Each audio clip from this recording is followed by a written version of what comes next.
El domingo 18 de noviembre de 2019 se celebraron elecciones generales en España. Fueron las 15ª elecciones democráticas y las 4ª con Felipe VI como rey de España.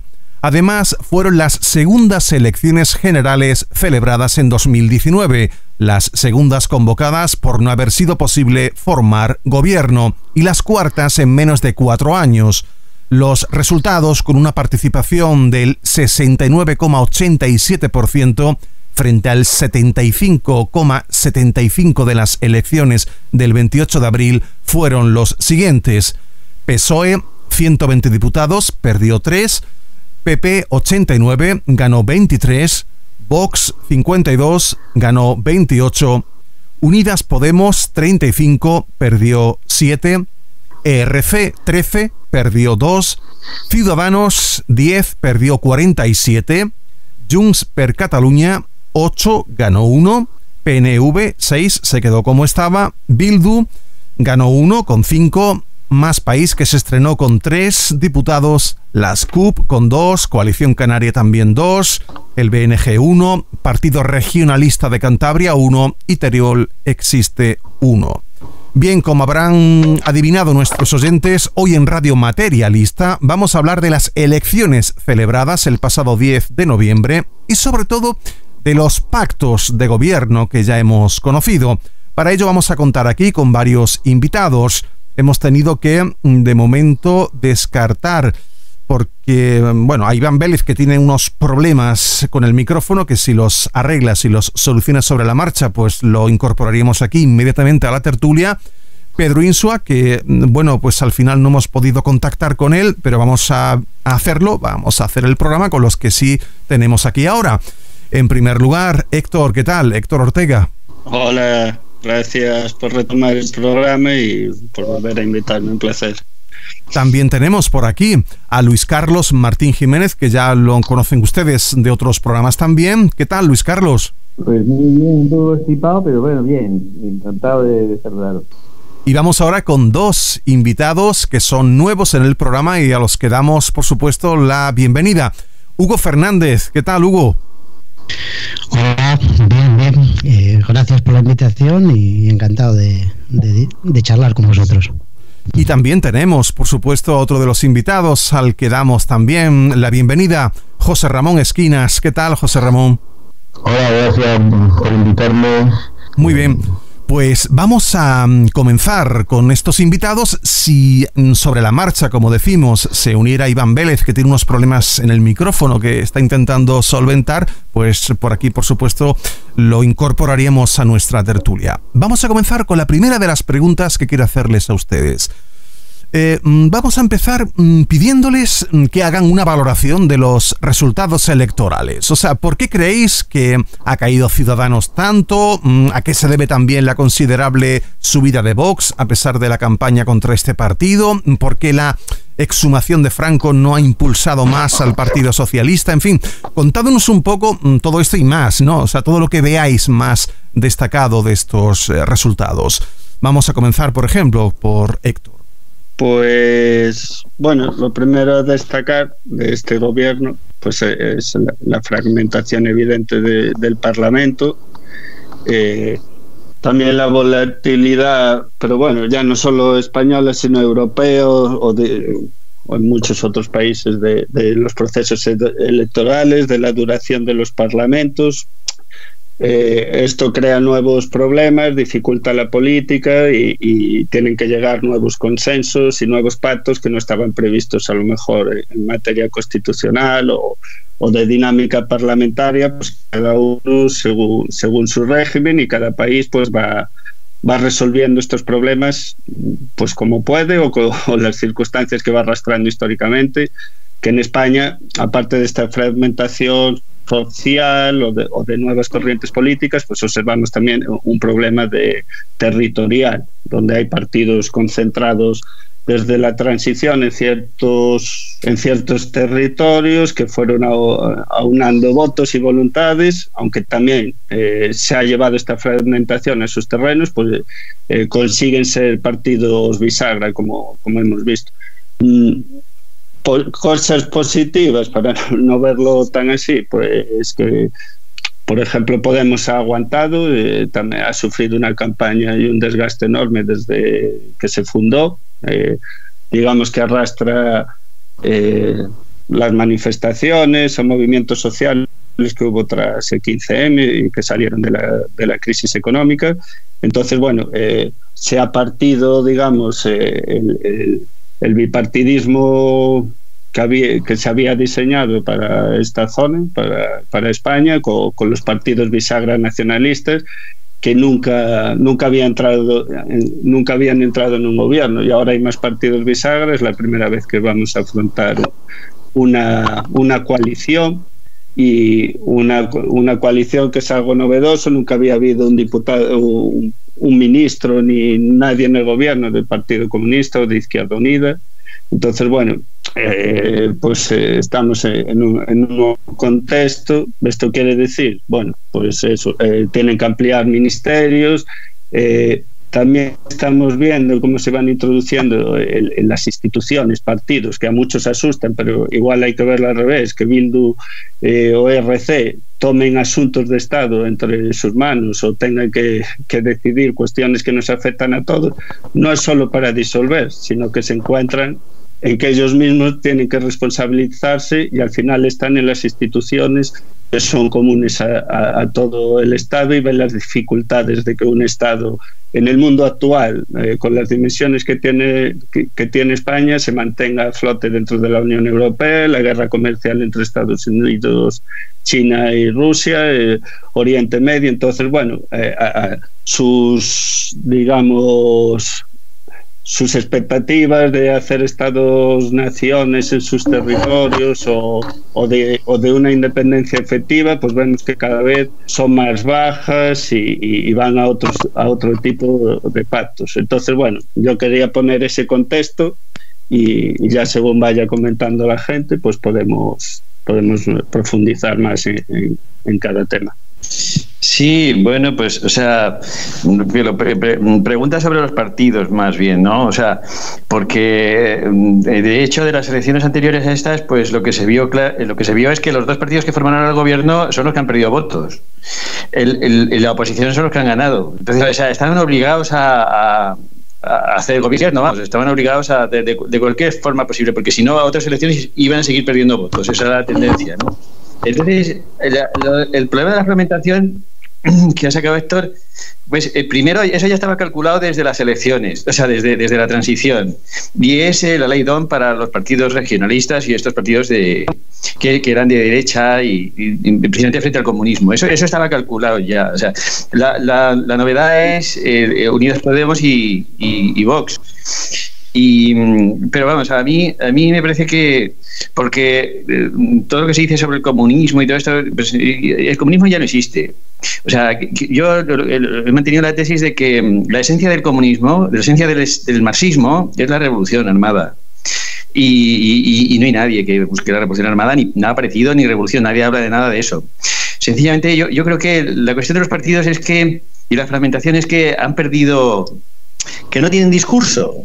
O sea, llevan diciendo lo mismo, pues llevamos 40 años con el mismo rollo, ¿no? Más o menos, ¿no? Y entonces falta de discurso. Entonces la intervención de Unidas Podemos, pues es abrir un poco el discurso, pero más que político, por otro lado, es un discurso pues axiológico, cultural, más que político, porque, o sea, hay que decir, son temas que son ajenos al Estado, son de otro tipo, son problemas morales y ese tipo de cosas. Entonces, el discurso se ha abierto por ahí. Entonces la gente pues vamos por ahí más o menos. Y Vox, pues con el problema de Cataluña, yo creo que ha sido el acicate principal, ¿no?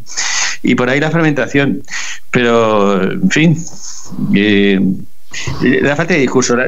Más o menos la cosa está entre la socialdemocracia, que yo creo que por ahí va el gobierno actual, y lo que se llama la derecha. La derecha, que es, por ejemplo, el PP puro pragmatismo, una cosa así, ¿no? Entonces... Bueno, pues yo pienso que este gobierno es el producto, vamos, es el intento de la resolución ya de forma bastante mala de lo que ocurrió con la moción de censura de Rajoy. A mí me parece que la moción de censura de Rajoy fue fundamental.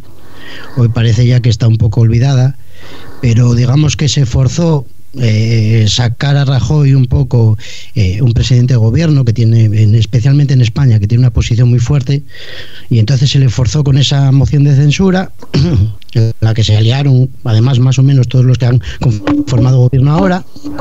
Se pensó que podía haber tiempo para que el PSOE se recuperase y tomase el mando del asunto y envidase las cosas por el camino que más interesaba a la Unión Europea y a digamos, supongo que al IBEX 35, a poderes, a las dinámicas que más o menos llevan el país, pero se encontraron pues con la disgregación total del sistema político, ¿no?, que está degradándose poco a poco, y entonces pues bueno, esos partidos al final, digamos que la gente que promovió esa censura o que digamos llevó adelante esa moción de censura, pues dijo, bueno, pues esto es lo que tenemos, vamos a tirar con ello, y han dado el visto bueno, porque es sorprendente que, por ejemplo, al principio costase tantísimo que Pablo Iglesias y Pedro Sánchez llegasen a un acuerdo, y en prácticamente horas 24 después de las segundas elecciones llegaron al acuerdo, ¿no? Pues hay un visto bueno y digamos que una concordia general para que haya un gobierno y para que las cosas se puedan seguir saliendo. Hay muchos temas encima de la mesa, hay que recortar casi 8.000 millones, hay muchos problemas y tenía que haber un gobierno, y pues lo han sacado. Eso es más o menos lo que pienso. José Ramón. Sí, bueno, pues de entrada hay un tema con Podemos, y es la necesidad de tocar poder, por un partido que en principio se llama Podemos, y si demuestra que no puede llegar al poder, pues es que su falsedad queda ahí en evidencia. Es decir, en Pablo Iglesias hay un intento consciente de llegar al poder, quizás más que a la Izquierda Unida, que se conformaba con estar en una eterna oposición ad eternum. Pero sí podemos, Pablo Iglesias sí hay un afán, siempre ha habido, además si uno sigue los discursos de hace tiempo, en llegar y tomar poder. Y en eso ha tenido una valentía, pues que bueno, que hay que reconocerle, pero claro, el PSOE la ha tenido que aceptar ya, pues después de repetir unas elecciones, después de que no ha tenido más remedio, porque como ha dicho Luis Carlos, se veía que la intención de voto iba hacia abajo, entonces la ha tenido que aceptar. Pero además yo creo que el bipartidismo se ha podido romper, pero el binomio izquierda-derecha sigue más potente, esta metafísica de una izquierda única y de una derecha única, parece que sigue funcionando a todo trapo, de tal forma que aunque haya muchos partidos, la percepción popular, digamos, si esto lo ve uno hablando con la gente, quizás es muy mundano, pero es así, es que hay dos bloques y que las peleas muchas veces también están dentro de cada bloque. Quiere decir, hay una lucha por la hegemonía en el bloque, si quiere, de la derecha o de la derecha, como se quiere llamar, ¿no? Si será Vox o si será el PP el que aglutina, es un poco como la unificación alemana, ¿no? ¿Quién la llevará a cabo? ¿Prusia o la llevará a cabo Austria? Pues hay una lucha de quién va a poder unificar, porque se está viendo y ya se está hablando de unificar a las derechas, ¿no? Pues porque claro, el PSOE y Podemos están unificados en torno al poder, que el poder te unifica, bueno, están unidos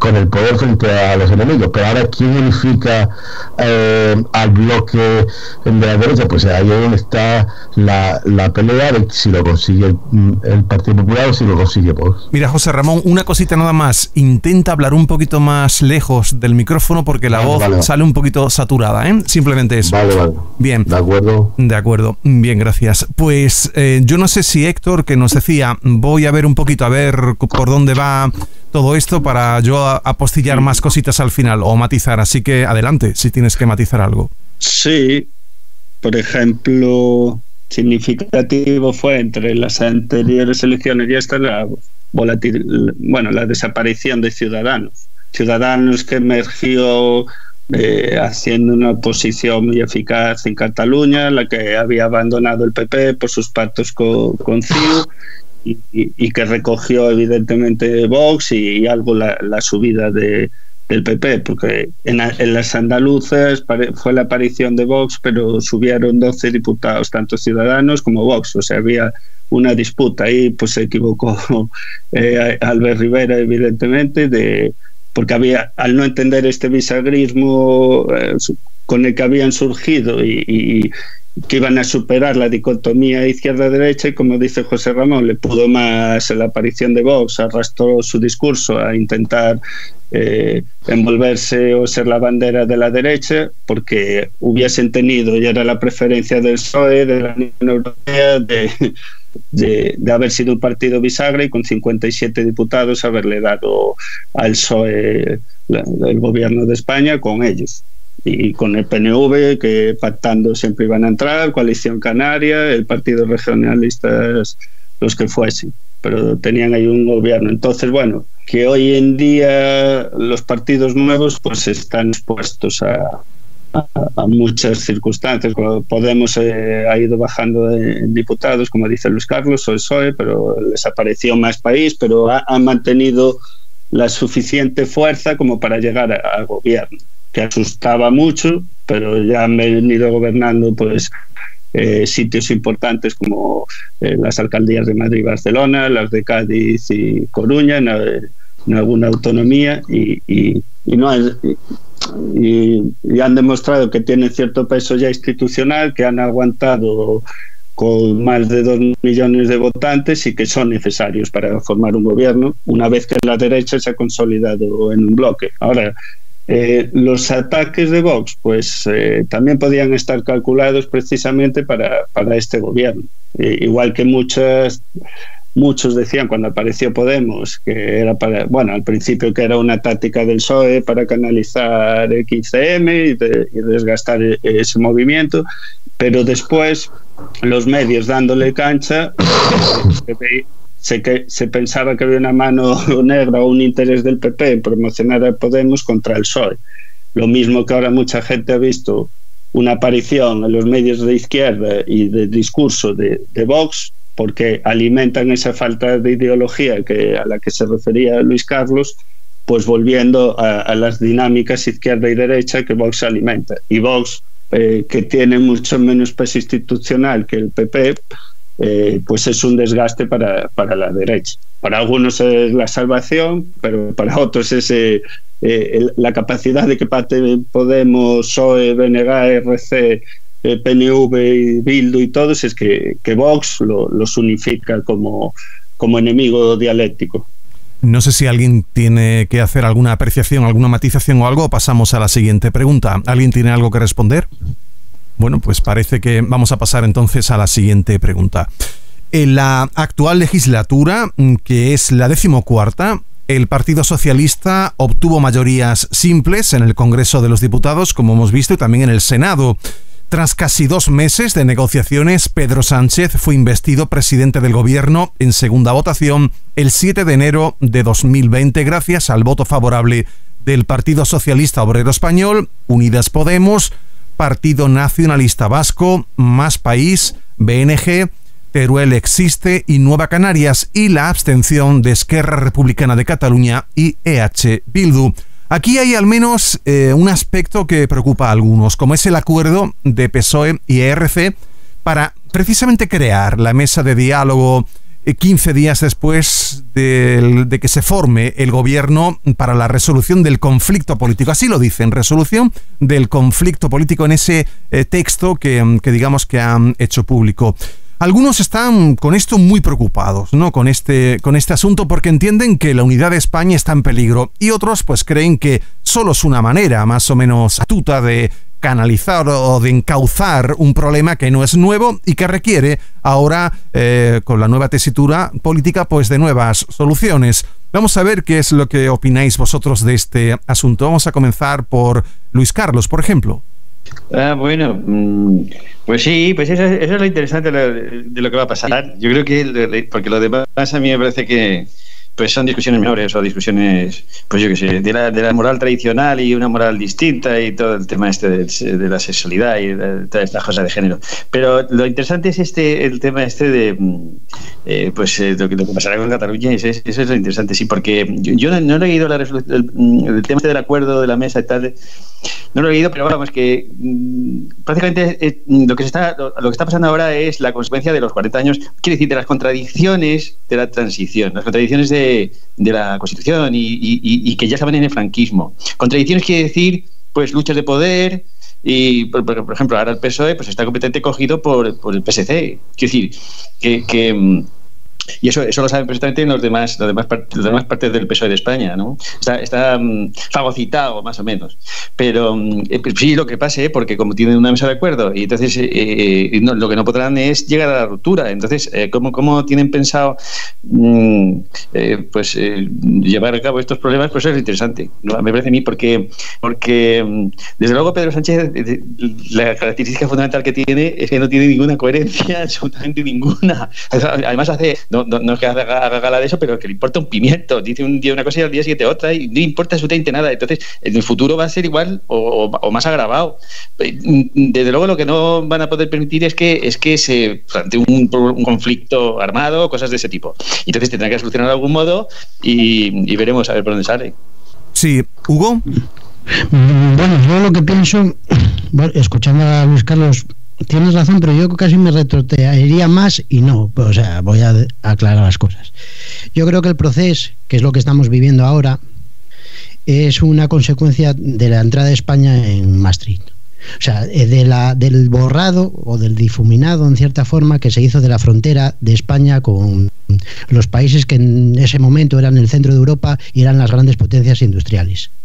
Yo creo que de esa frontera sacaban beneficio tanto País Vasco como Cataluña. Y entonces eran, digamos, que los territorios privilegiados, industrializados, donde migraba la gente, donde se instalaban las grandes industrias. Con la entrada de España en ese mundo que es la Unión Europea, con digamos, el lisado de esa frontera, empezaron a perder, digamos, esos privilegios. El País Vasco no, pero especialmente Cataluña. Cataluña ha empezado, yo creo, que a perder esos privilegios y además, curiosamente, se ha lanzado Madrid. Madrid se ha convertido casi en un distrito financiero, en una gran urbe de finanzas. Y entonces esto del proceso es tratar de conseguir los privilegios que tenías antes, pues de cualquier modo, como sea, y entonces la lengua, la cultura, agarrándose a lo que sea. Y estoy forzando políticamente, siempre dentro del ámbito pacífico, el conseguir esa digamos, ese arancel de otro modo, el famoso arancel Cambó de otro modo. Y es lo que se va a discutir en esta legislatura. ¿Cómo vamos a privilegiar a Cataluña? ¿Cómo Cataluña puede seguir teniendo privilegios que ya por las condiciones tanto geopolíticas, económicas y tal, ya no los puede tener? José Ramón. Pues se me escucha así, ¿no? Sí, perfectamente. Ahora sí, ahora se te escucha. Vale, pues no, yo creo que la cuestión catalana actual es una lógica directa del régimen constitucional. Quiero decir, no la constitución de papel, sino una constitución material de cómo se conformó España después del franquismo, como ha dicho Luis Carlos, que se arrastraba de antes, pero es hay una lógica interna que lleva al punto en el que estamos, y dentro de la Constitución yo diría que no hay salvación. Quiero decir, no hay salvación para España porque es la propia lógica interna la que lleva a eso. Son los poderes reales que tiene esta gente, porque no estamos hablando con un grupo como Nación Andaluza aquí en Málaga, que son 3 y te ríes de ellos. Son gente que tiene poder material, poder para llevar a cabo sus planes y programas en contra del Estado español, y tiene poder real para fragmentar en la medida de sus posibilidades pues la nación. Entonces, como tienen poder, pues pueden llegar a acuerdos con otros poderes que se les contraponen. Entonces, como la Constitución permite canalizar, le da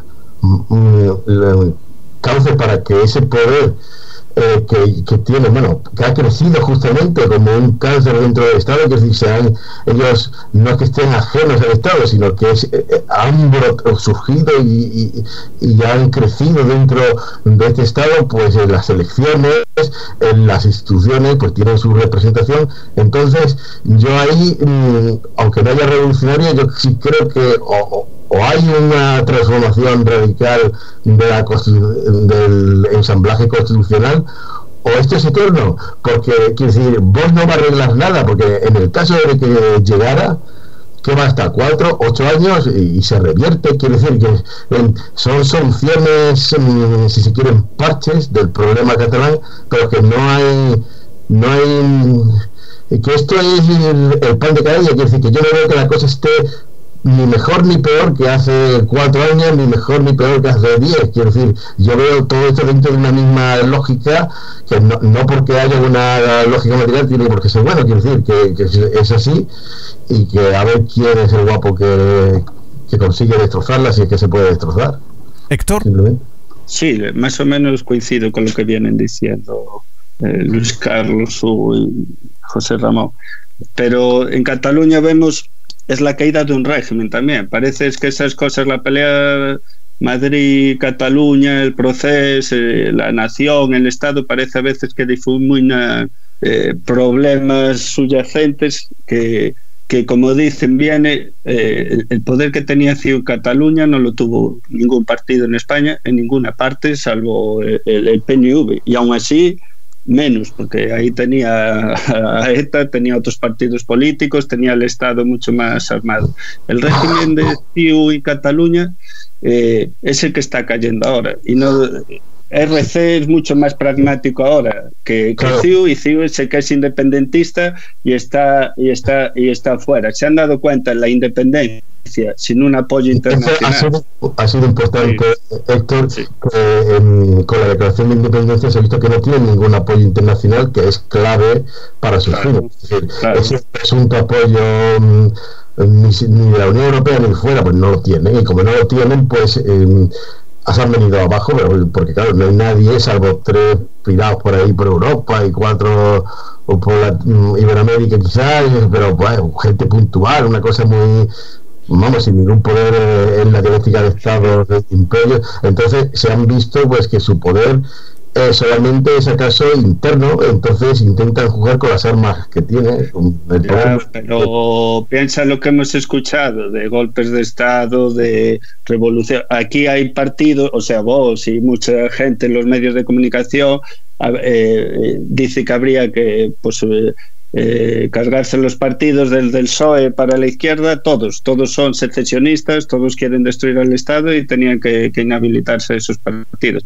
Pero lo que vengo dice, en Cataluña se han dado en parte cuenta de esto. Si no tienen un apoyo social interno revolucionario, como diría Luis Carlos, que se fracture desde dentro, y con apoyos desde fuera, porque esto lleva unas sanciones económicas, es imposible, o sea, la secesión es imposible con las deudas del Estado, con la seguridad social única, con Hacienda, o se hacen las bravas, pero claro, en el siglo XXI, dentro de unas macroestructuras como la Unión Europea, la OTAN, el sistema de Estados Unidos con el Banco Mundial, el FMI, no puede ser un paraíso fiscal sin la ayuda de estos. O sea, y no interesa ahora fraccionar bloques que están más o menos controlados de cara a guerras mayores como con China, Rusia, India y otro.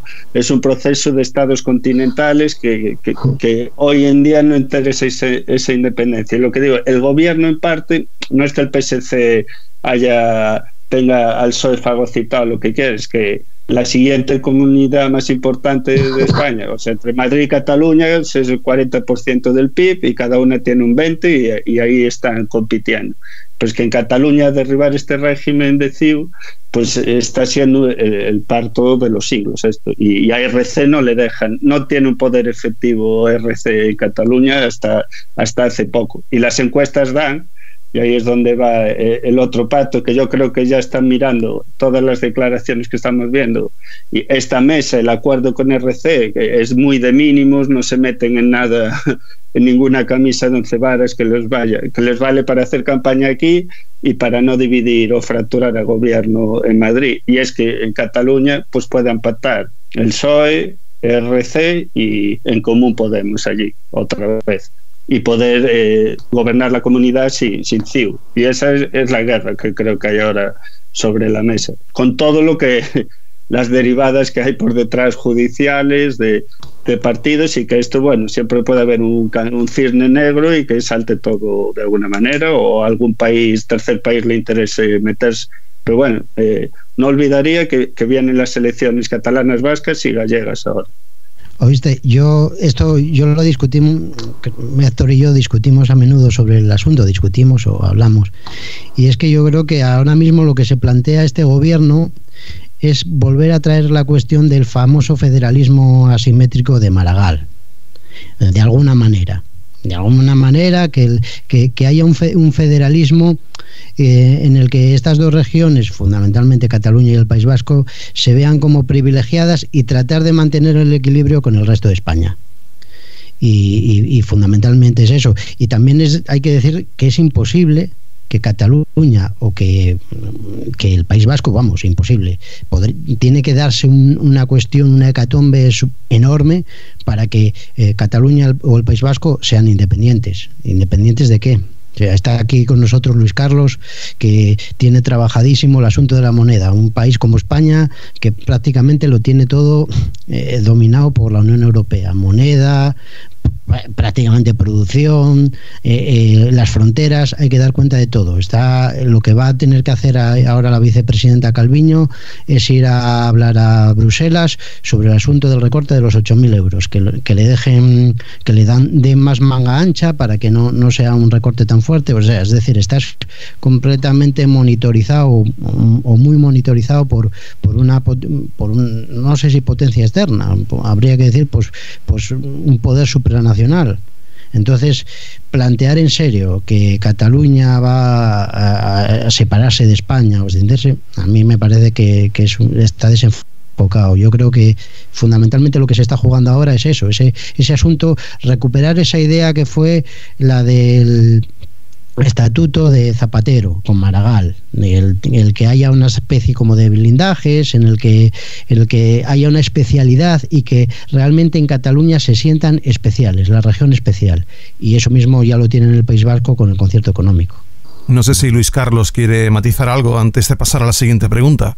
No, bien, sí, yo estoy de acuerdo más o menos. Lo que pasa es que, claro, tan monitorizados, pues quiero decir, la soberanía siempre se puede recuperar, ¿no? De algún modo. Quiero decir, porque si no, es que ¿qué proyecto político, realmente político, no cultural o económico o de este tipo, no, realmente político? ¿Qué tipo de proyecto político puede haber en España? Porque, quiero decir, para renovar el discurso, quiero decir, político quiere decir de alianzas internacionales. O sea, porque vamos a ver, yo creo que España, o sea, en general, siempre ha tenido una proyección universal, ¿no? Desde el principio, con el catolicismo, con la reconquista o con el descubrimiento de América sobre todo, ¿no? Y con todo el imperio. Entonces esa y el catolicismo hasta aquí, hasta antes de ayer, ¿no? Una visión católica universal. Y entonces esa cuestión yo creo que sigue muy presente, ¿eh? O sea, bueno, por ejemplo, por el krausismo, que es otro tipo de visión de la humanidad, que de donde deriva el Partido Socialista, ¿no? Quiere decir que los dos grandes poderes que ha habido hasta ahora pues han sido prácticamente metafísicos, con bases metafísicas, el PP por el lado católico y el PSOE por el lado krausista. Son proyecciones, y entonces ese componente metafísico que hay dentro del el modo de entender la política que tienen los españoles en general, por la tradición, no por otras cuestiones, pues requiere que cuestiones puramente pragmáticas, como es la economía, ¿no? Que la gente trabaje y tal, que es lo que le preocupaba a Rajoy, pues no funcionen en el fondo, no funcionen hasta que no hay problemas, ¿eh? Cuando hay problemas la gente vuelve a votar. Pero en general el voto vuelve otra vez al plano metafísico y este tipo de cuestiones, ¿no? Que si las mujeres, cosas así, cosas metafísicas.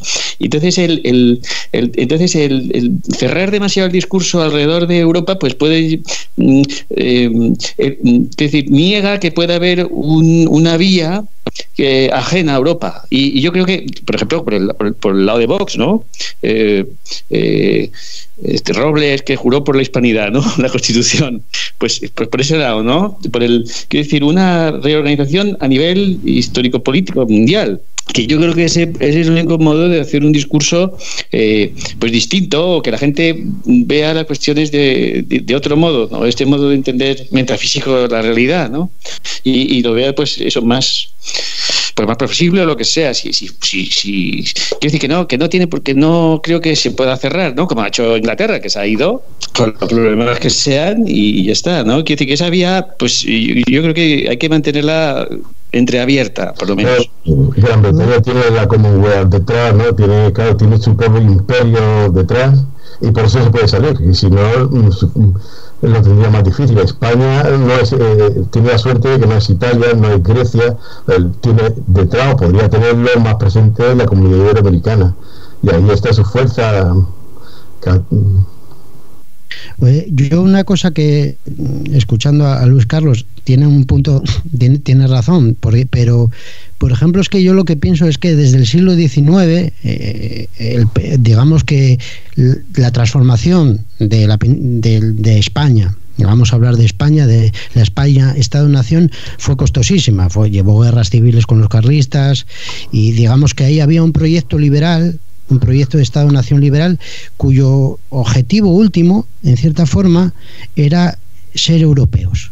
Esa idea que podríamos decir, la europeidad, que arranca como germen en las guerras, en la guerra en la paz de Westfalia, y que va desarrollándose ese germen hasta que por ejemplo, digamos que los franceses le dan forma, digamos que en el siglo XVIII Francia va a ir dándole forma de verdad, va a ser el imperio que dé forma y contenido a la idea de Europa, y entonces digamos que todos nosotros vamos contaminándonos de esa idea de ser europeos, la hispanidad de Europa, la parte hispánica de Europa. Y entonces el proyecto del Estado-Nación español es ser Europa, o sea, no es que no haya otras líneas, claro, no hay otras, hay más líneas, pero el plantearse esas otras líneas es la leche, porque digamos que todos estamos en cierta forma programados institucionalmente para ser europeos. No es muy difícil salirse de ese cauce. Entonces, claro, ¿cómo lo haces? Esa es la pregunta. Y otra cosa que te escuché a ti, y que hablando de esta historia de las cosas metafísicas y tal, de la metafísica en las votaciones y tal, te escuché creo que en la última conferencia que diste, y que tú señalabas, y yo estaba muy de acuerdo contigo, que la olización atómica producía, digamos que la síntesis, y después el volver otra vez a la idea, el volver otra vez a la idea de ciudadano, y que digamos que la olización atómica, venías a decir, lo estoy diciendo de memoria, que llevaba siempre un concepto final metafísico. Supongo que nosotros tal vez estamos moldeados por esa olización atómica que tuvimos en el siglo XIX, que fue bastante costosa, que nos costó bastante, pero que digamos que estamos completamente moldeados por el hecho europeo. No niego que se puedan dar otras variantes, por ejemplo la entrada de China, me parece, como primera potencia del mundo, o si digamos los ejes del mundo cambian hacia el Pacífico, eso sí que puede implicar un cambio de coordenadas, que esas líneas que universales hacia la hispanidad se vean como posibles, pero desde las coordenadas que estamos ahora es bastante difícil. No lo sé cómo lo ves tú, Luis Carlos. Pues sí, dificilísimo, vamos, pero vamos, que no es imposible, ¿no? Porque no es imposible. Pero vamos, que lo de los individuos, ¿no? Los individuos atómicos, pues sí, quieren que vaya calando, tal, todo lo de la familia, que se quejan, que se destruye la familia y todas estas cuestiones, pero el individuo, como no existe, o sea, quiero decir, como es pura ideología, entonces eso decía, bueno, en un texto sobre los gnósticos y la socialdemocracia, decía que en el fondo el proyecto realizador, pues es un proyecto metafísico, imposible, irrealizable, ¿no? Sí. Pues yo por eso... Sí, y yo sí, también se lo escuché, y sí, yo estaba ahí, yo estoy, vamos, de acuerdo. A mí me parece que la tradición hispánica o la tradición católica es una olización anatómica.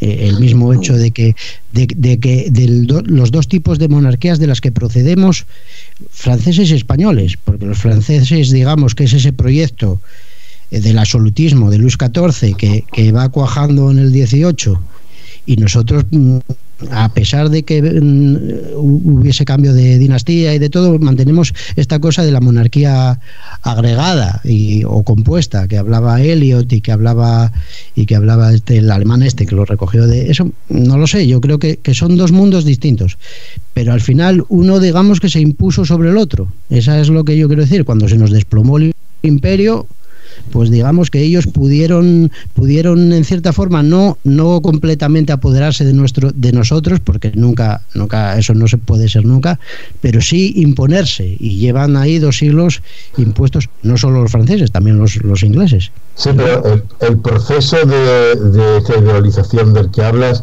es cierto que tiene una parte nematológica que es pura metafísica, pero después tiene una tecnológica de códigos civiles, de procesos, pues, de construcción de universidades, de sistemas educativos, de instituciones, para conformar ciudadanos, que eso, claro, ya es irreversible. Quiero decir, nos podemos quejar, pero es que todo el proceso de lo que se llamó las revoluciones liberales, pues es irreversible en España, irreversible en Iberoamérica, irreversible en China, si quieres, en Rusia. No dejan de existir otras morfologías actuando, es decir, el lisado que hicieron no es completo, y ahí es la problemática de la política. Por eso es metafísico, porque no llegan al final, y en teoría, pues eso, de 20 estados que había, ahora hay 200, pues es un tema fagocitador esa teoría, y como el estado más fuerte que permanezca puede dividir al de al lado y ir transformándolo con esta ideología, pues ese es el liberalismo inglés y norteamericano, ¿no? Entonces cada uno, según su nematología, avanza frente a los demás. El francés con la idea de Estado-Nación europeo, que casi conquista, el proyecto alemán, que es el contrario por el lado culturalista del francés, y el inglés y norteamericano, que ya es global, del liberalismo de factoría sobre el imperio español. Pero volviendo al presente, es decir, y ahí es donde, claro, ya Podemos, que se le ha atacado, porque decía Luis Carlos que Vox, que sí, un diputado dijo por la hispanidad y lleva los libros de la hispanidad. Sí podrían abrir líneas ahí, pero a Podemos surge más de Hispanoamérica que de Europa, y es la primera vez en 200 años. Diréis que es la hispanidad más, que sé, la de Hugo Chávez, la de Fidel Castro, la de Lula, la de los Kirchner. La de Fidel Castro, yo creo. Vale, sobre Fidel, que aguantó desde la quinta generación, sobre la socialdemocracia, fue casi el único. Pero claro, una isla no tiene, con 12 millones de habitantes, no tiene la potencialidad, pero los tíos aguantaron, hicieron una política internacional potentísima, y estaban detrás de muchos de estos procesos iberoamericanos, como se ha dicho. Y ahí es donde Vox tiene una idea de Hispanoamérica por las alianzas materiales que está haciendo. Para mí Vox están a servicio de Estados Unidos y de Israel en su idea internacional del mundo. Entonces es como una hispanidad que está infracapacitada, o una españolidad, y que se tiene que salvar solo España pactando con el imperio, a ver si nos dejan, que es una línea que también abrió Aznar, que es FAES. Ahí está Bardají como director estratégico de estos asuntos, reuniéndose en el Departamento de Estado norteamericano. Vemos que van a Bolivia, que el tema del chavismo, del comunismo, es la ideología que trae Vox, y Podemos pues sale de otra pata, y ahí es donde se ve que sí aún sigue teniendo cierta efectividad la hispanidad para poder ser una línea de futuro. Está también un papa jesuita hispano que habla español, argentino, al que se están enfrentando muchas corrientes católicas. Está el problema de los hispanos en Estados Unidos como una unidad que está amenazando a los WASP. Entonces, bueno, ahí también nos van a dividir, y va a haber estrategias internacionales que, aunque sean hispanas, pueden estar enfrentadas. Yo creo que ahí es la dialéctica de imperios, y me parece, por ejemplo, la idea, el Brexit. Yo mi tesis sobre el Brexit es que no estamos ante un movimiento de un Estado-nación que se quiera separar y que se quiera autoproclamar Estado-nación soberano y tal, sino que estamos ante la unificación de la placa anglosajona, fundamentalmente frente a China. El asunto es que, claro, en primer lugar, los anglosajones nos han vendido siempre la moto, porque parece que eran cada uno un estado y tal, pero después, claro, hay una serie de instituciones que están completamente, sobre todo desde la Segunda Guerra Mundial, primero de orden estratégico militar, después apareció esta historia de Ekelon y de las líneas que también vinculadas al espionaje, después apareció con la llegada de Reagan y Thatcher el Big Bang de las finanzas, que conectaron todas las finanzas a través todos los sistemas financieros que tenían, estos paraísos fiscales y todo eso a través de Internet. Y ahora tienes a las 5 grandes, hasta a Facebook, a Amazon, a Microsoft, a Google, que están controlando con sus servidores, con sus redes, digamos, el comercio mundial. Entonces estos ahora tienen a China enfrente, tienen a Huawei. Y entonces ellos lo que han hecho es decir, bueno, tenían a Europa, pues ahora debilitan a Europa, se repliegan, pero se repliegan para tomar más fuerza. Yo creo que ahí es esa dialéctica. Entonces también van influyendo en Europa y van metiéndole pequeños caballos de Troya, que si Salvini en Italia, que si Vox aquí. Claro, el problema de Vox es que la nematología de Vox es una nematología de Capitán Trueno. Es una cosa que España, ¿qué vamos a hacer? España, vamos a acabar con las autonomías y echamos a todos al paro. Vamos a salirnos de la Unión Europea y ¿con qué pagamos? ¿Con achiperris? ¿Con qué vamos a pagar? Y claro, esa es la situación complicadísima. Entonces, la idea de la hispanosfera de Vox está muy bien, pero a lo mejor lo inteligente es construir la hispanosfera desde dentro de la Unión Europea, no lo sé. Pero claro, hay veces que las posiciones de Vox son hipermaximalistas también, son metafísicas, tan metafísicas como las de Podemos, aunque a lo mejor puedan parecer más pregnantes en tanto en cuanto haya gente que crea que España se rompe y todo esto, pero a la hora de la verdad el mundo está ya a una escala que un Estado-nación de 50 millones de habitantes no lo maneja, no puede ir por ahí de solanas, o no de solanas, porque antes no estaban solos, pero no puede ir como en los años 70 del siglo XX. Ahora mismo la interconexión en el mundo está más tupida esa red. Entonces, claro, es muy complicado. Y sobre lo que me decía, eso se ve, por ejemplo, en Internet, y sobre lo que decía José Ramón sobre los ciudadanos. Él hablaba de los ciudadanos, de que había un proceso ya a lo largo del 19 y 20 y que eso ya estaba dado. Pero yo creo que el problema fundamental es que ahora lo que está en crisis es esa propia idea de ciudadano tallada en el siglo XIX. Por ejemplo, a mí hay una cosa que me llama mucho la atención, que es el concepto de intimidad, ¿no? Que tú estás en tu casa, tienes tu intimidad y hay la esfera pública, y la esfera es muy de la idea del ciudadano. El ciudadano es la esfera pública, pero después está en su casa. Pero ahora resulta que el ciudadano en su casa tiene internet y se graba en pelotas y acceden a los vídeos, como hemos visto con este entrenador en Málaga, y claro, es la leche. Entonces estas tecnologías van rompiendo también esa nematología en torno a la idea de ciudadano, de atómico, que participa públicamente con la nación, pero después se retira a su casa con su mujer y con sus hijos, y entonces ahí es el ámbito personal. Eso también se va rompiendo y va generando... Se va rompiendo porque existe. Yo no niego que se esté rompiendo. Esas instituciones, esa construcción de la intimidad, por ejemplo, que es algo también que se ha estudiado, por ejemplo, Valtera lo ha estudiado. Es cierto que se produce en determinada época, pero se rompe y se está rompiendo. Internet, por ejemplo, claro que está penetrando esos hogares, esas casas que eran pequeños castillos burgueses, ¿no? Que están penetrados ahí por la Internet, por la tele, ¿no? Claro, pero bueno, es un proceso que Claro, en eso estamos. Aún, claro, nosotros no tenemos la ciencia media y las cosas van dándose gradualmente. No podemos decir, oye, esto va a ser así o asado. No.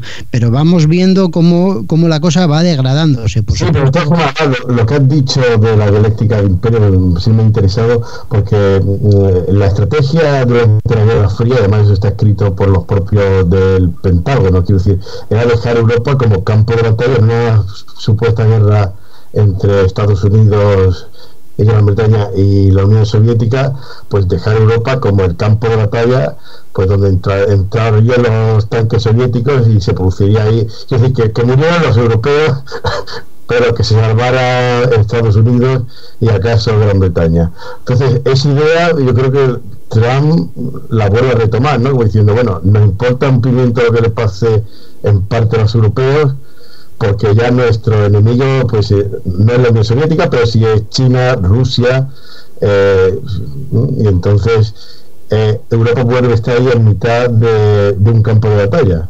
Entonces, claro, apostar por Europa es problemático, porque Europa es algo que los imperios, que claro, salvo a Alemania, que le interesa, pues es algo que es visto muy pragmático por el resto de imperios. Quiero decir, está bien que esté ahí, pero si se...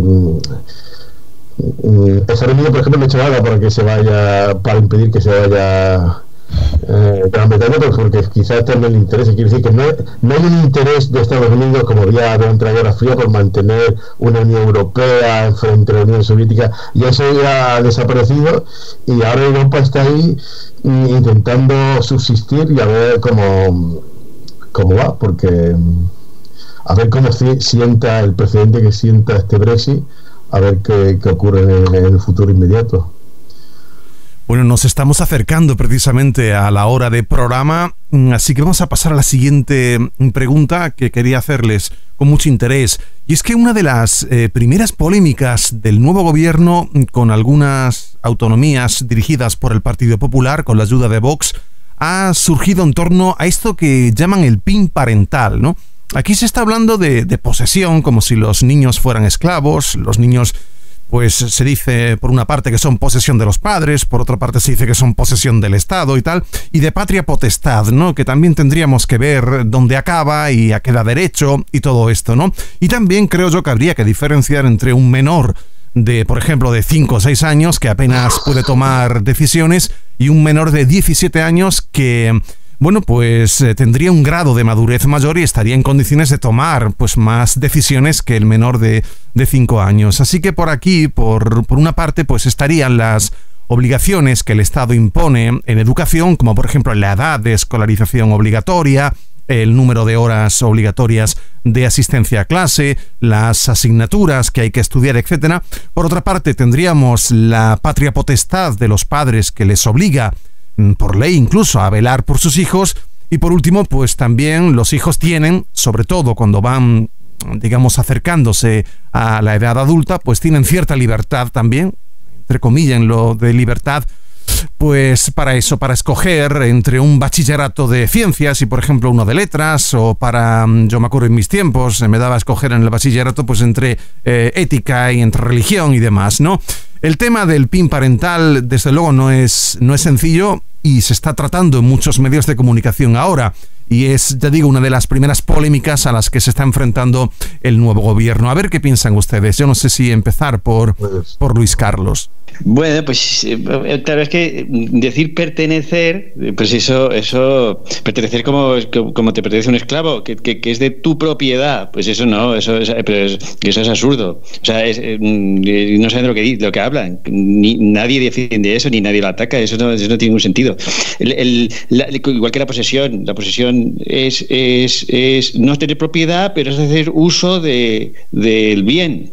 Tampoco es posesión. Entonces es la patria potestad, pero la patria potestad el Estado te lo puede quitar en cualquier momento. En cuanto tengas problemas o los servicios sociales vean que hay problemas con los críos, eso te lo quita el Estado y se acabó. O sea, eso es vamos a ver, no hace falta ser fascista ni ser comunista ni nada para que el Estado tenga el papel ese que tiene, y lo tiene. Otra cuestión es la ideología. que es aquí el problema. El problema es ideologizarlos, o sea, pero que eso es lo típico de la educación. Si la educación es ideologizar, o sea, es hacer un molde, muy bien, pues eso es lo normal. Y con Franco ponen ahí a los curas a hacer, pues ya está. Y ahora vienen estos y quieren hacer lo contrario. Pues es que yo cuando entré hace 18 años a un instituto, lo primero que vi fue una charla de violencia de género que vino a clase una señora. Y a mí me chocó porque yo no había oído hablar de eso en absoluto ni nada. Y me chocó y pensé, esto es un absurdo, esto de hablar de género y tal. Y ahora todavía estamos con las mismas. O sea, quiere decir que es sencillamente implantar otra moral, que es una cuestión cultural. Y claro, el PIN parental, hombre, es que, mira, el otro día iban a hacer una charla de violencia de género en primer bachillerato y cuando yo llegué a clase no había ni uno. Se habían ido todos. Y o sea, que ya se lo saben, ya sé todos estos rollos, ¿no, chavales? Claro, esa cuestión... Sí. No, quería ahondar lo que dice Luis Carlos, porque realmente hay mucho de pseudo problema en esta polémica, porque las charlas realmente no tienen efecto. Quiero decir, el otro día, la semana pasada en el claustro, algunos compañeros protestaban porque a los niños se les da una charla sobre ecología y al salir pues tiran el papel de plata, lo tiran en el de orgánico, ¿no? Claro, quiero decir, llegan, dan una charla, pero después las charlas, quiero decir, quien pretenda que los niños se hacen ecologistas o homosexuales o lo que fueran porque le dan una charla, no sé, tiene una concepción antropológica, metafísica absoluta. Quiero decir, no he conocido a ningún niño que diga, me he hecho feminista porque he escuchado esta charla. Es más, el niño te lo dice. Yo hablo con mis alumnos y me dice, María, este chapo me están dando tontería. Y entonces quiero decir que hay se han mitificado estas charlas como si fueran, es cierto que llegan y te dan te dan la charla, pero vamos, pretender que el niño es tonto, una tabula rasa ahí, que bueno, si me dicen esto me lo voy a creer, es que no es así. Quiero decir, no es la realidad, ningún niño, vamos, habrá alguno que se lo crea, pero que después la cosa es más compleja. Quiero decir, está la casa, están los amigos, está el internet, ahora el niño... Está la feminista hablándole y está viendo un hombre blanco hetero en el canal de YouTube. Quiero decir que esa idea que ahora aparece en las discusiones, han llegado y le han dado una charla y el niño se va a ser homosexual, que no va a ocurrir. Quiero decir que el que sea homosexual pues ya lo será. Quiero decir que no, esa fe que parece tener algunos en las charlas, yo creo que hay una metafísica total. Quiero decir que es un tema muy secundario. Quiero decir que no había problemas hace unos años por esas charlas y creo que se ha creado artificialmente ahora, hermano. Porque es intrascendente, quiero decir. No sé si alguien quiere añadir algo más, Hugo o Héctor. Sí, bueno, ellos como son profesores lo tienen más cercano, no es un ámbito en el que me mueva.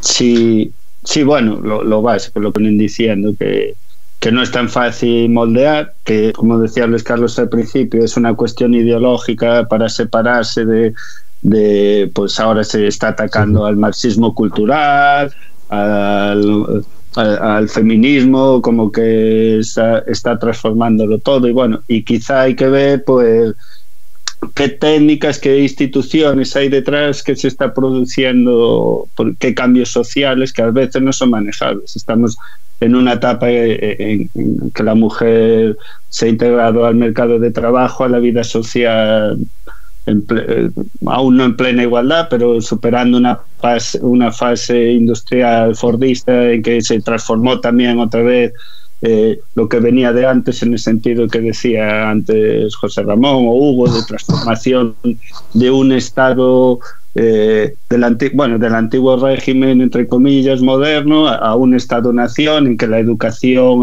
del ciudadano, de esa metafísica que al final también transformó, como dice, pues a las familias, al concepto de individuo, de libertad privada, de código civil, de nuevas instituciones, de régimen parlamentario y democrático, de incorporación cada vez mayoritaria a la capacidad de voto.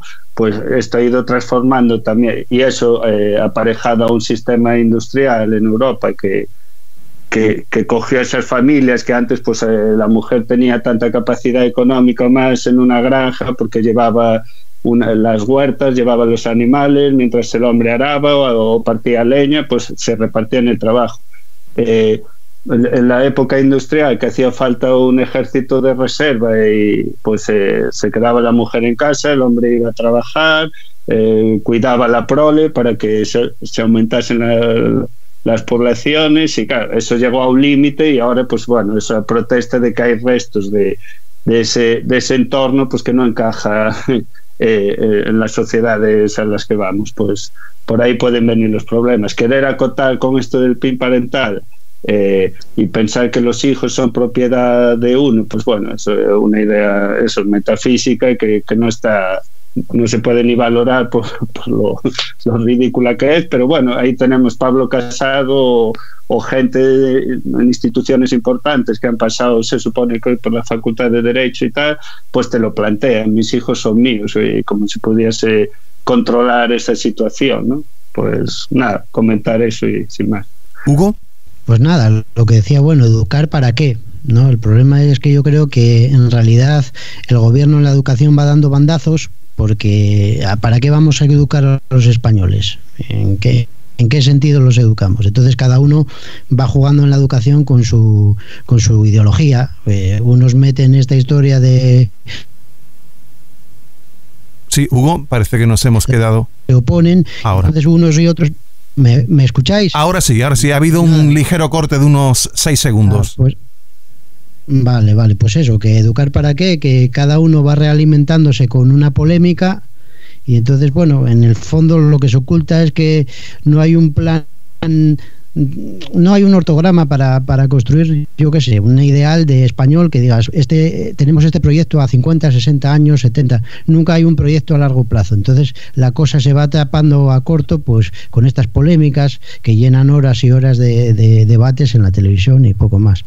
Por cierto, las charlas no solo sobre género no solo se dan a los niños, también curiosamente se dan a los mineros de Asturias y cosas así, o sea que la cosa está bastante extendida. Bueno, pues uno de los primeros conflictos que han salpicado al nuevo gobierno, incluso cuando aún estaba formándose en funciones, podríamos decir, tiene que ver con Hispanoamérica, en concreto con Bolivia.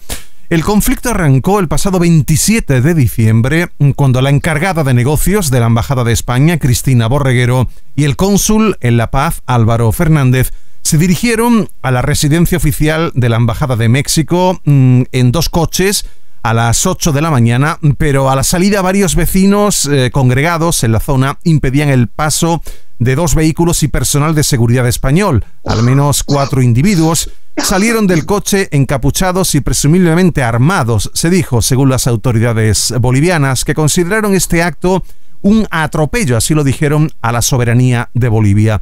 A partir de aquí, bueno, pues hubo una guerra de acusaciones cruzadas entre el nuevo gobierno de Bolivia y el de España, que, bueno, pues nuestro gobierno negaba que los geos pues quisieran sacar de la embajada a nadie, ¿no? Hispanoamérica ahora, como bien sabemos, es un punto muy caliente donde España tiene intereses, que duda cabe, y nuestra historia pues casi nos obliga a no desentendernos, ¿no?, de los problemas de estos países. Yo les pregunto a ustedes, ¿cómo creen que debería el nuevo gobierno afrontar políticamente las relaciones con países como Bolivia, Venezuela, en fin, por citar, quizás hay más, ¿no? Pero quizás los 2 países donde más conflicto hay ahora. Pues no sé si empezar por ejemplo, Hugo. Bueno, sí, el conflicto que hay ahora mismo entre España y entre Bolivia, yo creo que tiene mucho que ver con el tratar de controlar esa izquierda populista que hay en Sudamérica. Y entonces, por ejemplo, hay elementos que desde España participan fundamentalmente Vox. La relación de Vox que decía antes que Héctor con el mundo anglosajón, por ejemplo, hay por ahí una entrevista de Jaime Bailey con Espinosa de los Monteros, en donde Espinosa decía que estaba en Estados Unidos porque iba a tener una reunión con la Secretaría de Estado de Estados Unidos. Entonces, desde aquí, pues fundamentalmente tienes a Vox, digamos que incluso defendiendo intereses imperiales de Estados Unidos, y por otro lado pues tienes un proyecto que había con Zapatero, la figura de Zapatero, por ejemplo, que era como una especie de ministro plenipotenciario de Rajoy en Sudamérica. No sabíamos exactamente por qué. Zapatero, por ejemplo, cuando participó en las conversaciones en Venezuela, decía que todo lo que estaba haciendo tenía línea directa con el presidente Rajoy, y Rajoy sabía perfectamente todos sus pasos. Y entonces yo creo que eso está ya,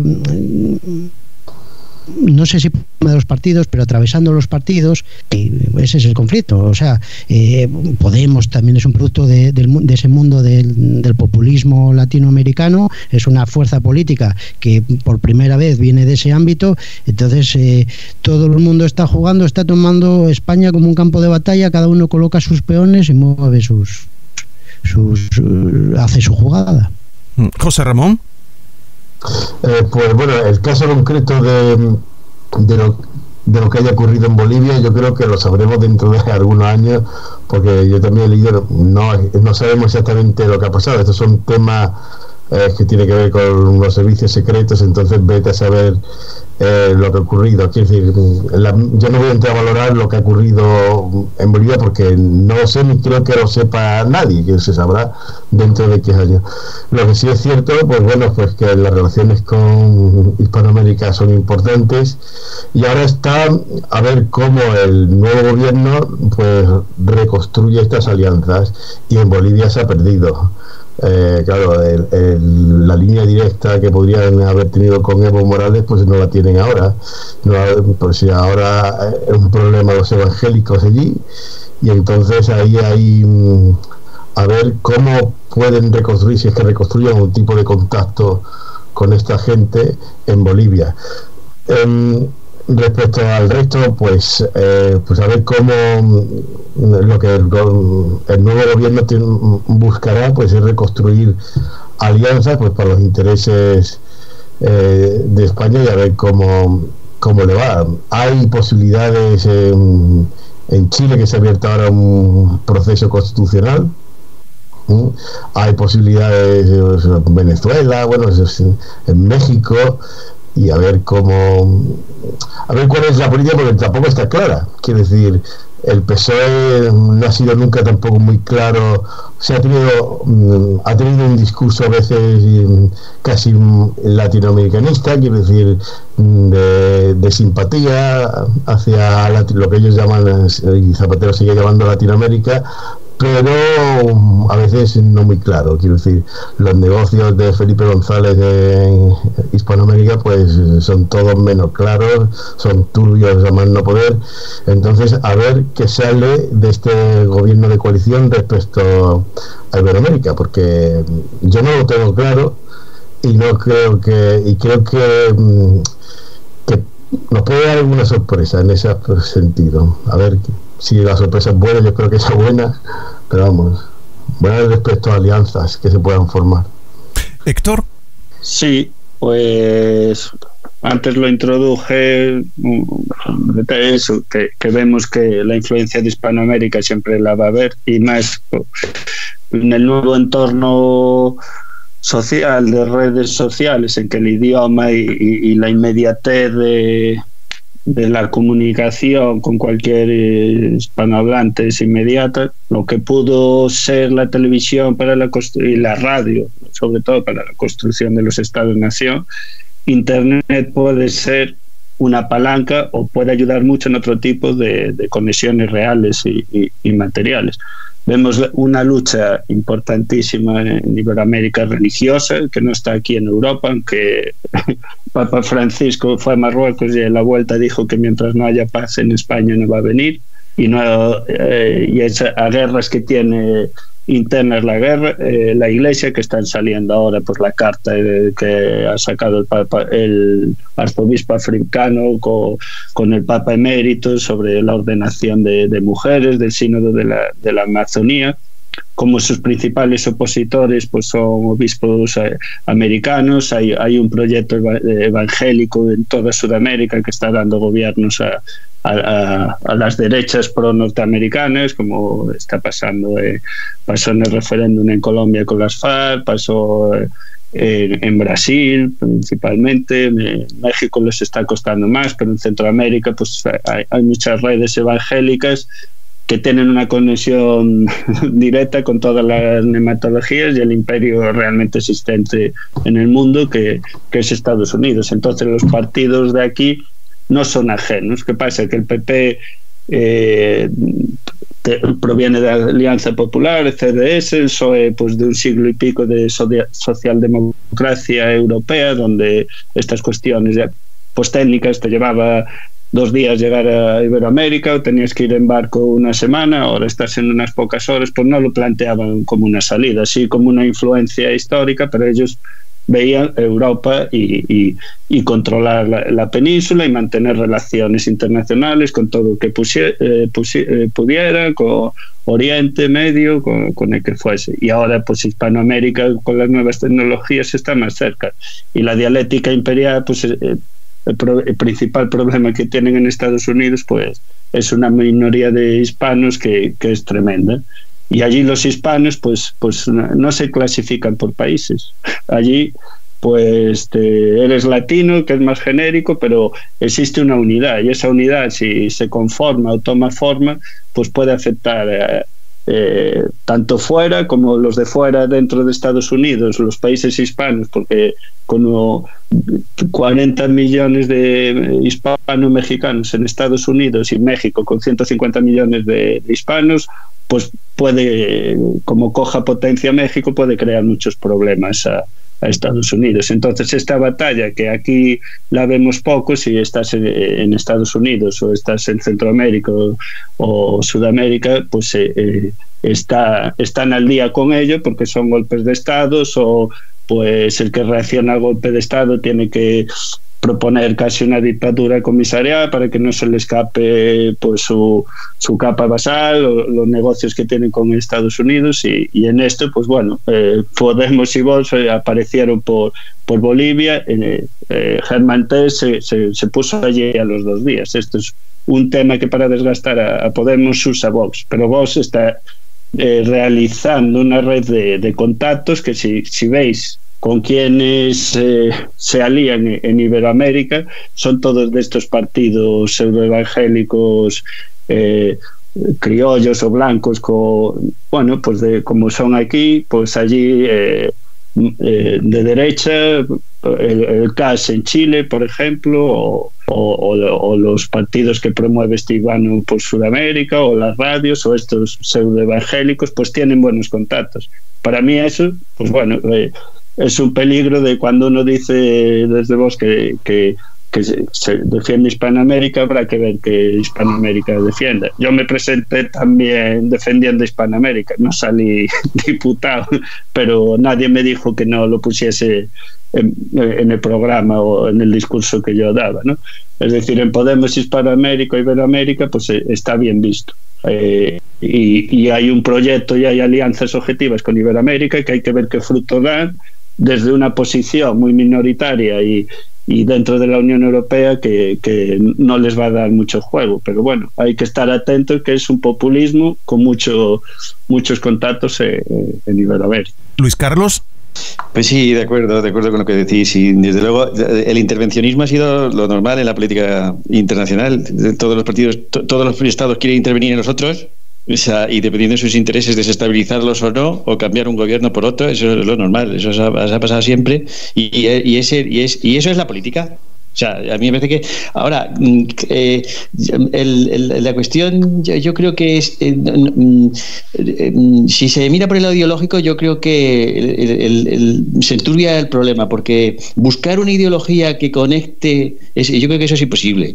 O sea, quiero decir que las izquierdas y derechas son necesarias en la medida en que están vinculadas a los gobiernos de cada uno de los países, y eso hay que tenerlo en cuenta, pero entender las relaciones internacionales en función de la derecha o en función de la izquierda tal, pues yo creo que no funciona, porque como eso va cambiando y el gobierno ahora es de un tipo, luego es de otro, y entonces más bien yo lo que creo que hay que hacer, o sea, es una cuestión más estatal que ideológica. Lo primero, reafirmar los estados y que los estados tal y como están, o que se fortalezcan lo máximo posible.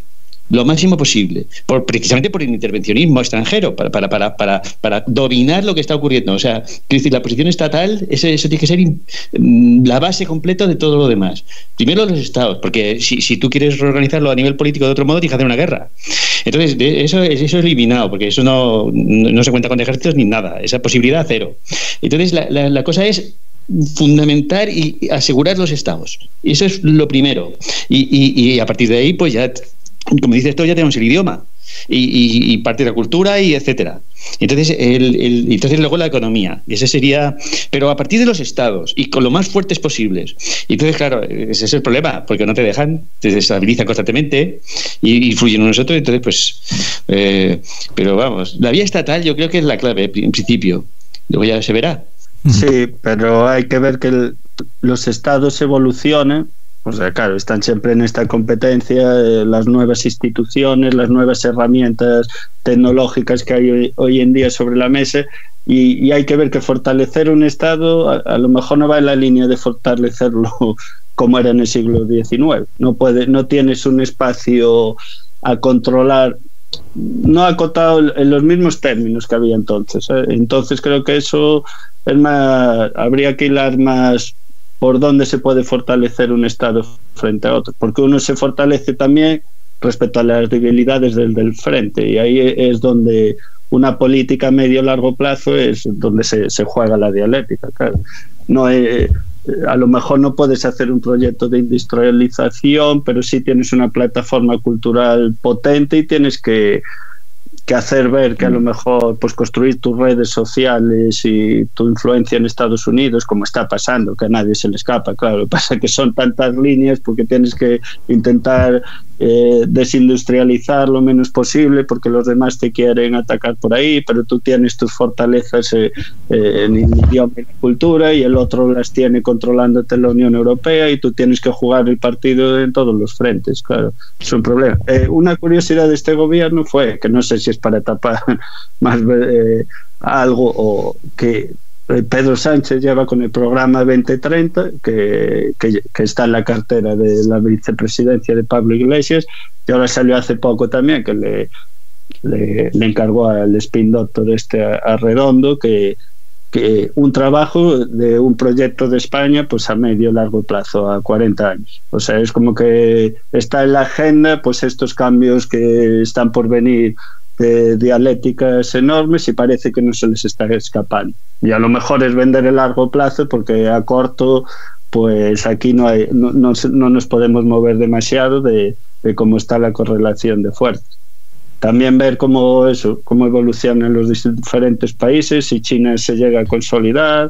La Iglesia parece que ya ha elegido pues un sucesor. Dice que los sucesores, bueno, que Francisco ha nombrado como su segundo filipino de origen chino. Bueno, acaban de llegar a un acuerdo la Iglesia Católica con China porque se dan cuenta que al final también quien te une y te posiciona es el enemigo en común, y estas instituciones internacionales pues nos cruzan, y de esos choques pues los partidos tienen que ir cogiendo posiciones. Bueno, pues vamos a plantear... Sí, pero perdón. Doctor, sí. El partido político, perdona, nada más. Sí, adelante, Luis Carlos. La potencia no está en el partido político, la potencia está en el Estado. Sí, el partido político tiene potencia en función de que tiene el Estado, pero la potencia activa no puede estar en los partidos. No está, de hecho, es que no está. Está en el Estado. Pero el Estado lo coordina el partido. Sí, lo coordina el partido político, entonces, que es el que hace el plan y el programa, coordinado con el Estado, ¿no?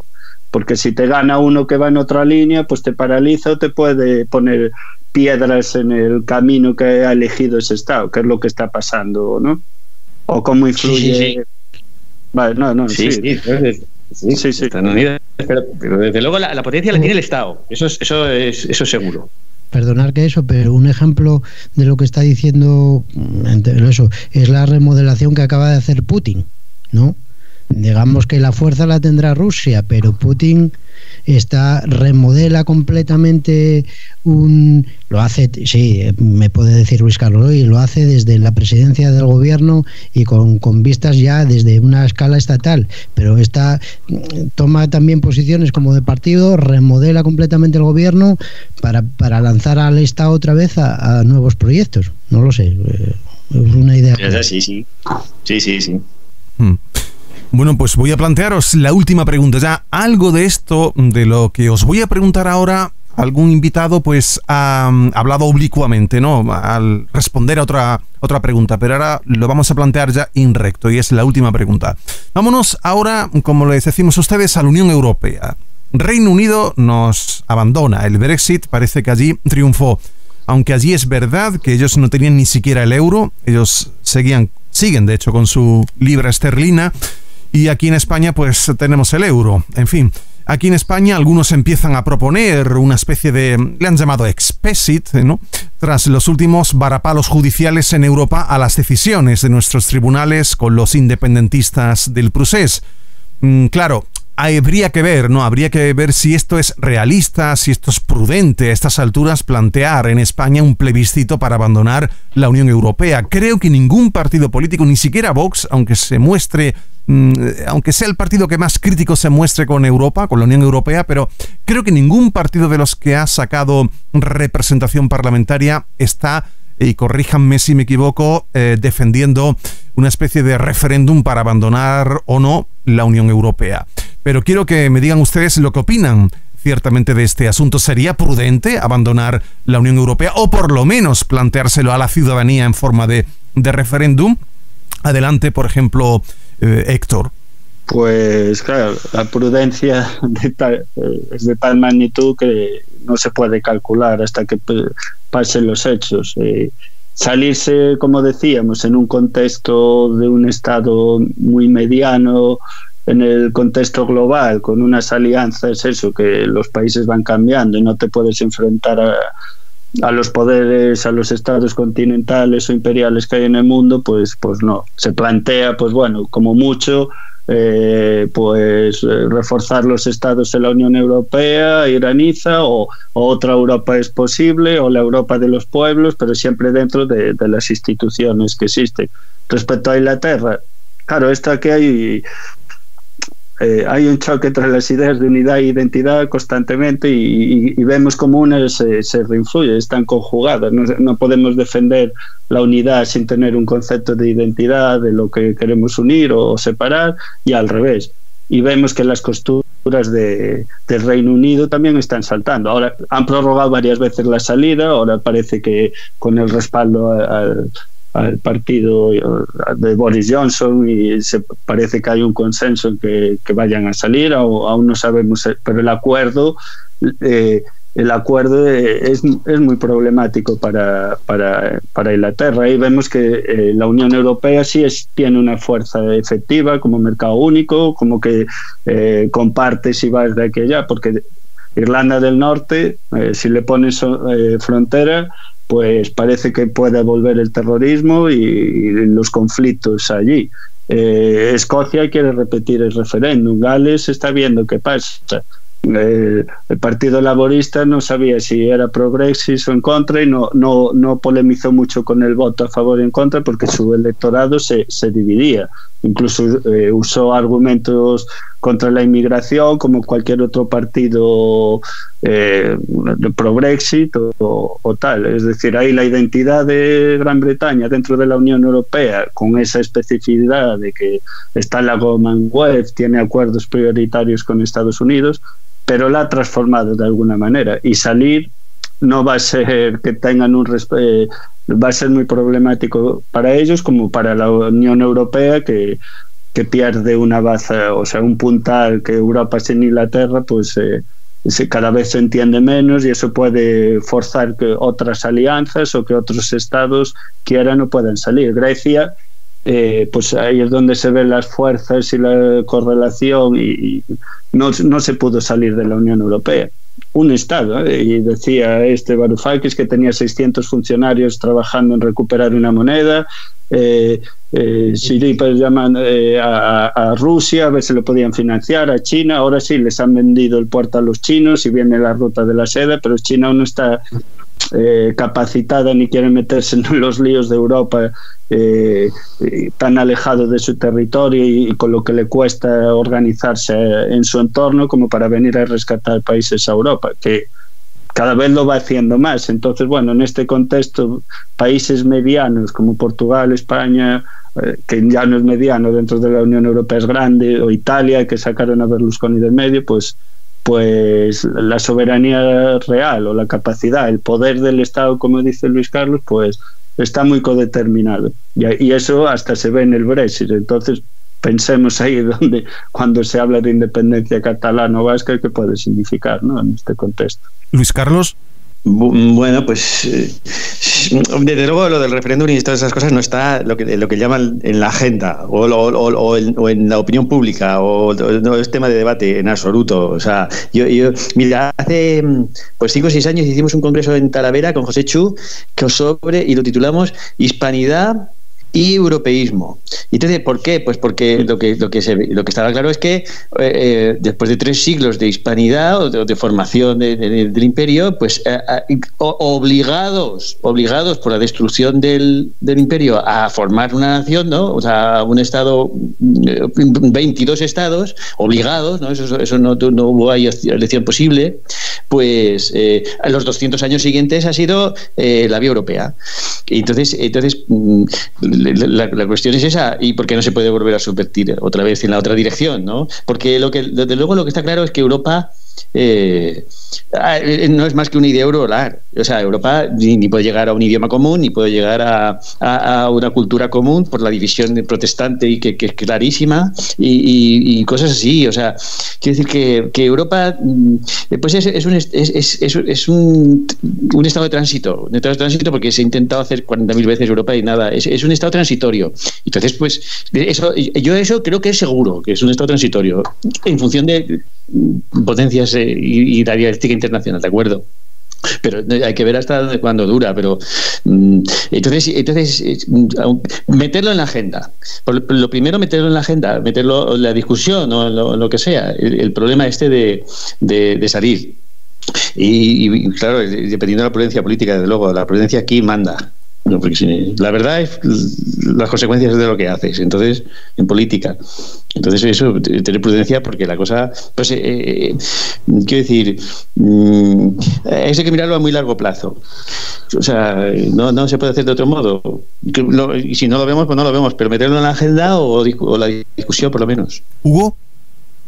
Pues mi visión en este sentido es contraria a la de Luis Carlos. Yo creo que el asunto es trabajar desde dentro de la Unión Europea, precisamente por lo que dice Luis Carlos. La Unión Europea es un gigante con pies de barro, es muy débil.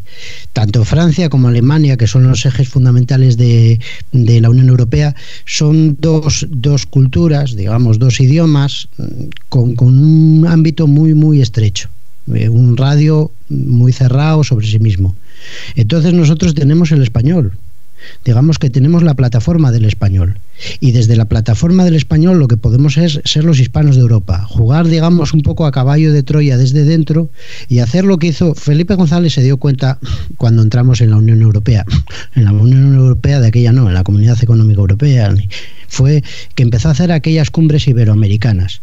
Eran cumbres iberoamericanas que se planteaban como un intento del capital europeo de entrar en Iberoamérica, pero se podría hacer ese paso al contrario, es decir, eso lo empezó también a hacer Rajoy. Rajoy escribió un artículo en El País que se llamaba Hispanos de Europa, en el que presumía de la cantidad de permisos y nacionalidades, por ejemplo, a ecuatorianos, a otras ciudadanías iberoamericanas, por las que podían circular por toda Europa y daban privilegios por el hecho de ser hispanos. Pues yo creo que ese es el asunto, hacerlo por la línea blanda, porque plantear radicalmente un referéndum para salirnos de Europa, a mí me parece que es no jugar con la baza que tenemos el idioma. Tenemos exactamente un idioma que es un idioma universal y que ahora que se sale Inglaterra, al final van a tener que tirar de él, porque tanto el francés como el alemán no son una opción real ni factible para un mundo además troquelado a escalas de tecnologías que ya tienes que ser 250 o 300 millones. Las redes sociales, el internet, lo que te obliga es estar a esa escala. Antes la televisión, la radio, el propio ferrocarril circunscribían el Estado-Nación. La idea del Estado-Nación perfecta era esa Francia de 60 a 70 millones de habitantes, pero hoy con estas nuevas tecnologías lo que funcionan son las culturas de carácter universal. Más o menos yo creo que va por ahí, el jugar a ser más caballo de Troya que al presentar una ruptura definitiva. José Ramón. Claro, perdona, José Ramón. No, yo eso del idioma ya lo he oído yo, lo del español, y eso lo tengo que ver, ¿eh? Eso, o sea, el asco que nos tienen es tanto que eso de que meten el idioma español de algún modo en la europea, eso hay que verlo. Porque yo creo que eso sí, eso ni por asomo se les ocurre, aunque tenga toda la fuerza que tenga. Te meten el chino. O sea, la superioridad moral que tienen sobre nosotros es tal que asumido como un idioma oficial lo que sea el español dentro de la Unión Europea, eso ni por asomo, vamos, yo lo tengo que ver, te doy la razón cuando lo vea, pero al principio, vamos. No, tú tienes países como Holanda o como estos pequeños países del norte que van a hacer todo lo posible por boicotearlo. Eso es cierto, pero la fuerza del asunto está ahí vinculado, yo por ejemplo, a las técnicas, a la técnica de comunicación en ese sentido. Y entonces que sea más inteligente, o sea, evidentemente ellos van a poner todas las barreras posibles, todas, para que los países del sur, o concretamente un país como España, que además es que España es el país que se homologa eso lo decía Bueno en aquella entrevista que tuvo con Carrillo sobre el eurocomunismo, cuando le preguntaba, Carrillo quería comparar a España con Italia, y dijo el otro nombre, y dijo, bueno, España lo que se parece es a Inglaterra, es un país universal. Entonces esa fuerza de la universalidad conjugada con las tecnologías, por ejemplo, solo hay que escuchar a la última entrevista que hizo el presidente de Huawei, cuando dijo que más o menos los cables del 5G y tal eran los nuevos galeones, que España desde plataformas como China lo ven así. Ahora, que el tío holandés va a hacer todo lo posible por descabalgar eso, por supuesto. Yo creo que, por ejemplo, uno de los problemas que tuvo Rajoy fue ese. Rajoy a mí me parece que se nos planteó un problema interno. Teníamos por ahí un Antonio Pérez y fue a negociar a Alemania con Merkel, y dijo Merkel, bueno, no te preocupes que vamos a llegar a un acuerdo y que te lo mandamos para casa para que lo juzguéis. Y lo que pasó fue que cayó en un tribunal ahí de pueblo de Alemania y funcionó el ortograma que tú dices, el odio al español, y dijeron nada, estamos con los catalanes y los españoles que se joroben porque son unos franquistas y tal. Yo creo que eso que tú dices funcionó ahí perfectamente y fue el principio, la caída de Rajoy. Rajoy pensó que negociando de gobierno a gobierno estas cosas se iban a solucionar, pero por debajo hay ortogramas nacionales e imperiales en las que Alemania y España y la hispanidad están completamente enfrentados, y entonces ahí está la lucha y ahí está ser inteligente y ver cómo puedes jugar para aprovechándote de los resortes posibles tratar de imponer esa fortaleza que nosotros tenemos. Respecto al idioma, está Francia, que ya el francés fue el idioma de la élite europea en el 19, y Francia pues va a luchar porque siga siendo por el que sea el francés, y es que además te lo venden como lengua de filosofía y lengua de intelectualidad y tal. Pero, quiero decir que Francia es una acotación, es que ese es un tema. Yo creo que Francia fue, digamos, que la nación en el siglo XVIII que montó a escala universal verdaderamente lo que era una operación editorial. Controló desde lo que dice Luis Carlos, desde la fortaleza del Estado, de la monarquía absoluta, lanzaron ese proyecto enorme que fue la enciclopedia. La enciclopedia era una cuestión de los filósofos, propagandística de sus ideas, pero ahí yo creo que dibujaron el plano de lo que iba a ser Europa. Después vino Napoleón con los fusiles y lo puso en marcha. Y controlaron ese asunto, pero el problema que tiene ahora Francia con las nuevas tecnologías es que eso se le escapa.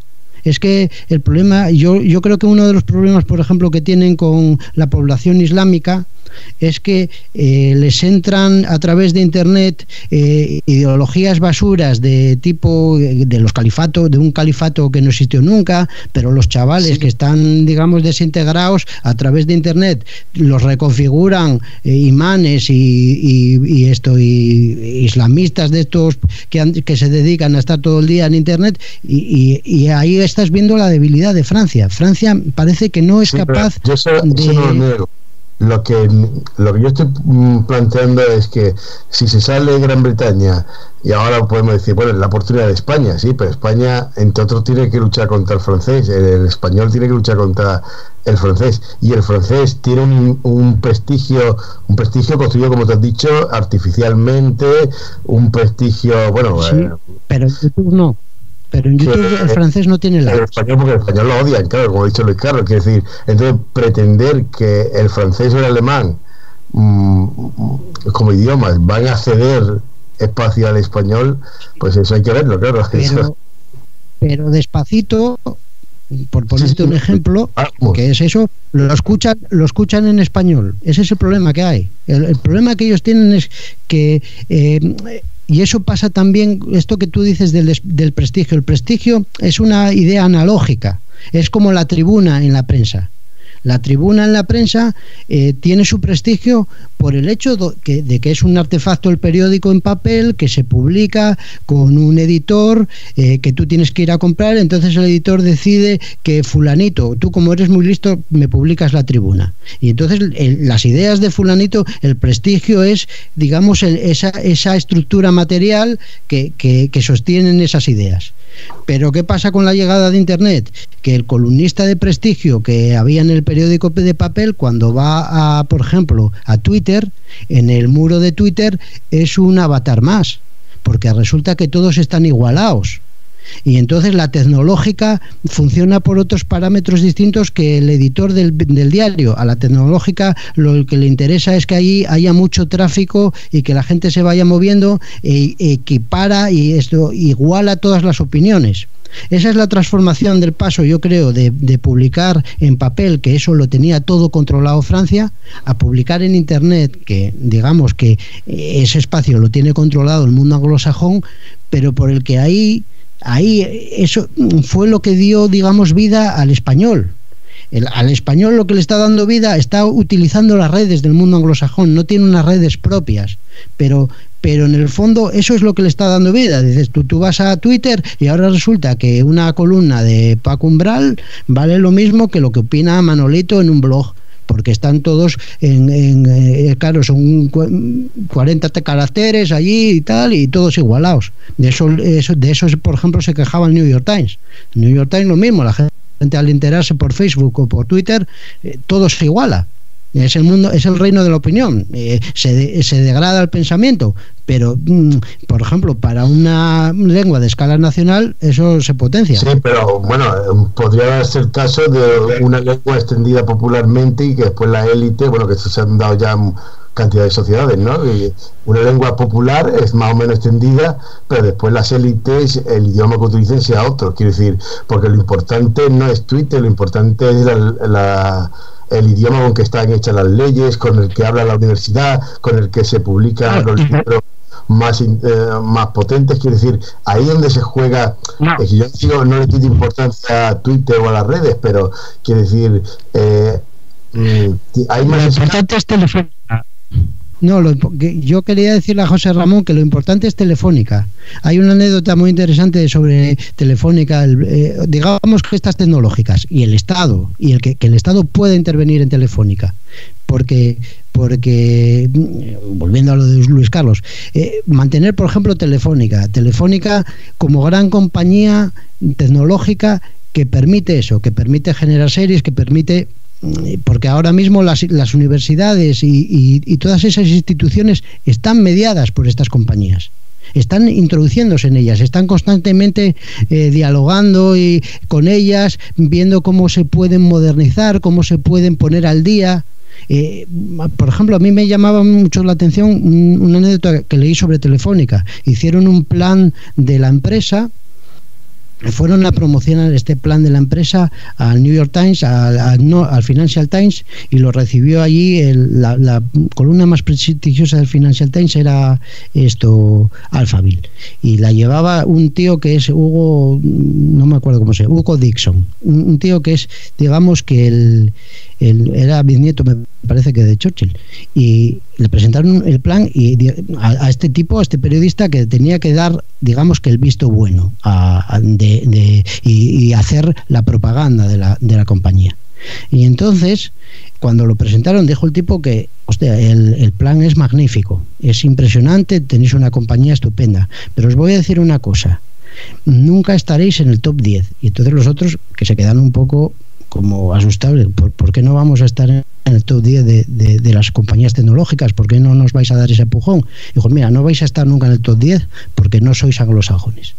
Entonces ellos rápidamente ya ven que el mundo va por ahí, que lo importante es un Estado con una compañía tecnológica. Casi es tan importante como tener un buen ejército, pero conjugado con eso, más importante eso que, por ejemplo, tener canales de televisión tradicionales. Me parece que eso puede ir cambiando y puede ir transformando, pero la cosa va por ahí, no lo sé.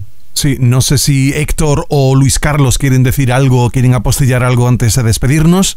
Sí, por cerrar un poco el debate, bueno, de las lenguas, que también es interno en España, como pues el español es internacional, y aquí también hay subgrupos con idiomas regionales o nacionales, pues que también las redes, pues hoy en día, bueno, pues cuando antes el emigrante, el gallego que se iba pues a Cádiz, pues perdía el gallego porque tenía que integrarse, pero ahora estás constantemente hablando con tu familia, tus amigos, en chats, en no sé qué, y puedes mantener estas instituciones comunicativas sin oponerlas a las otras. O sea, con el español vas por todo el mundo, pero con el gallego te mantienes conectado pues a tu familia y a tu entorno social de donde partes, y no hay una desconexión hoy en día. Yo viendo en China, pues no vi un gusto por el español muy grande. Aquí, bueno, estuve una semana, tampoco pude penetrar mucho en eso, porque ellos ven el mundo desde su escala continental.